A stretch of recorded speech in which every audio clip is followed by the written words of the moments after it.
নমস্কার। আজকের গল্পের নাম সম্মান। আজ আমার জীবনের একটা বিশেষ দিন। আমি গ্র্যাজুয়েশন কমপ্লিট করলাম। আমি আর সুতপা একসাথে কলেজ গিয়েছিলাম রেজাল্ট আনতে। সুতপা আমার বেস্ট ফ্রেন্ড সেই ক্লাস 6 থেকে।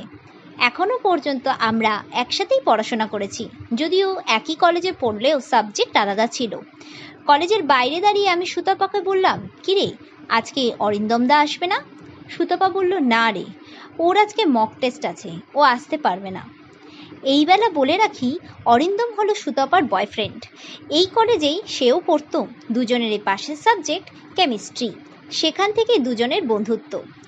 2 বছর আগে অরিন্দম দা কলেজ পাশ করে এখন সরকারি চাকরির পড়াশোনা করছে। কিন্তু আর 5টা প্রেমিক প্রেমিকাদের মতো কিন্তু ওরা নয়। ওরা দুজনেই ভদ্র, একে অপরকে খুব বুঝে চলতে পারে, একে অপরের প্রতি সহানুভূতিশীল।